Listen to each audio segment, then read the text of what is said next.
ડેસરમાં ભાજપનો દબદબો જોવા મળ્યો છે।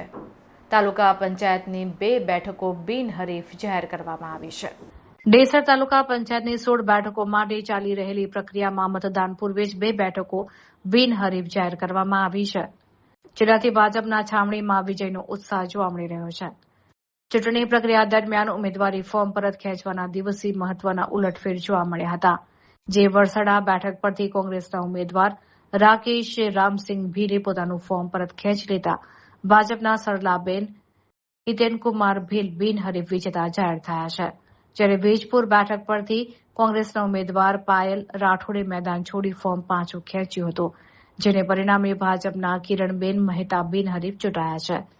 તો ડેસર તાલુકા પંચાયતની 16 બેઠકો માટે હવે 47 ઉમેદવારો મેદાનમાં બાકી રહ્યા છે।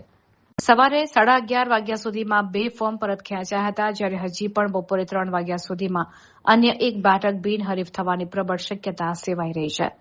બીજી તરફ પડોશી સાવલી તાલુકામાં હજી સુધી એક પણ ઉમેદવારે ફોર્મ પરત ખેંચ્યું નથી। ડેસરમાં કોંગ્રેસના ઉમેદવારોએ છેલ્લી ઘડીએ ફોર્મ પરત ખેંચી લેતા અનેક તર્ક વિતર્ક સર્જાયા છે। ભાજપની આ રણનીતિને કારણે વિપક્ષો માટે હવે બાકીની બેઠકો પર રસાકસી જાળવી રાખવાની પડકારજનક સ્થિતિ બની રહી છે।